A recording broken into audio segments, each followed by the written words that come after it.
urabona ko abagabo mu bisanzwe bitwa ngo n'umutwe w'urugo. Kuba umutwe w'urugo rero so kuvuga yuko ari ugutanga amategeko gusa, so kuvuga yuko ari ukutana ibikorwa abagore. Oya, kuba umutwe w'urugo ni ukuvuga kuba hejuru y'ibibazo bitari bike by'urugo, kuko nkuko nayivuze ibikorwa bateza kubisabikanya. Umugabo rero afise ubugabo nyabwo mu rugo rwiwe, ndatana ibikorwa umugore. Ndavuga ngo ibi ni ibikorwa by'umugore ngo bizishobora kubikora. Oya, ndakubwiye ko hageze no gusasa, mbega hageze no gusasa umugore akafise amagara make, ntafata ishuka akaja hariya nawe ukaja hino ukamufasha mu gasasa, murasasa ako n'akarorero. Hanyuma ikigira kabiri, hariho ibikorwa usanga nk'ivyo kumesa, ivyo kugira isuku mu nzu, ivyo bikorwa si vyiza kubitana umugore.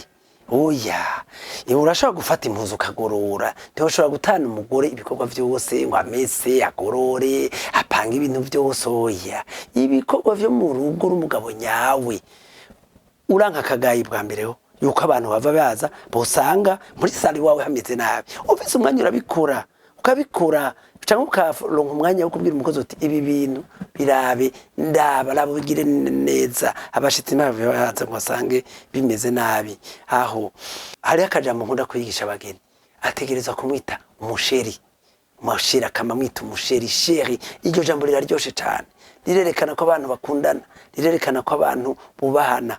Aho rero impanuro notanga muri rusange ku bagabo nizi. Ubwa mbere nukumenya ko umugore ari umufasha wawe, kandi umufasha mwiza cyane, umufasha warose warirutse imihingo yose.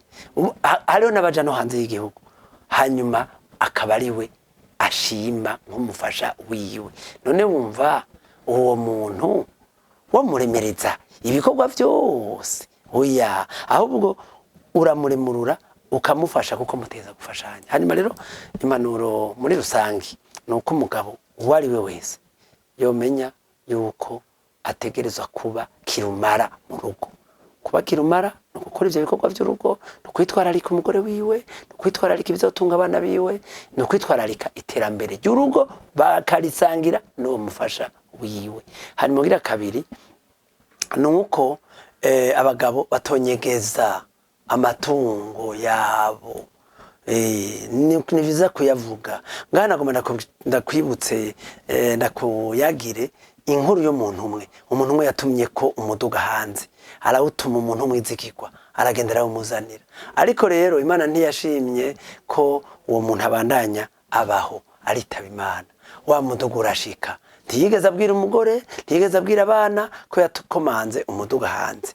Hanyuma mugo kubera ubushinga ntahe, kubera ubutungane bw'uwo nyene kuyimukomandira hanze, yaraje yariyumviriye ati byari byo byose jewe urya mushinga ntahe yaritavye Imana, none ko umuduga washitse hinga ndawushikiriza umuryango. Arahamagara umugore wiwe, arahamagara abana biwe, hanyuma arabwira ati umuhisi yari yarantumye umuduga, none nguyu nimuwakire.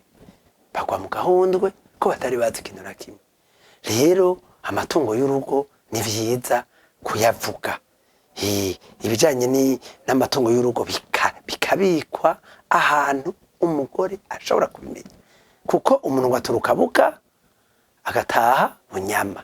Ivyo vyose rero kuvyirinda kugira ngo ntibishobore gutera ingorane mu rugo, ko ejo hirya ejo rasha gutera ingorane abana banyu kandi mwari mwarabarondereye. Nuko rero naho nogarukiriza mperahereza cane kusabana imbabazi, kandi abagabo ico kintu bakagikora gusumba abagore, kuko abagabo bama bavuga bafite ka kantu k'akanyarigabo karya. rero nukugaca kagacika, nuko bakaba abantu bicisha bugufi imbere y'abagore babo, abagore nabo bakabigira uko. Nuko umugabo nyamugabo nuko ategeza kumera mu rugo, ibintu byose bikaba ku rutonde. Hanyuma ikindi impanuro nari nibagiye nuko ibintu vy'utugorane twadutse mu rugo atari vyiza ko tuja hanze nimba biherezaho nyene. Iyo niyo mpanuro no abagabo n'abagore, bihereze ngaho, ntibirinde kuja ku mutumba, ntibirinde kuja muri zone, ntibirinde gushika mbere no kw'ikomine, kuko inyishu nyayo iri harya nyene mu rugo rwabo. Murakoze.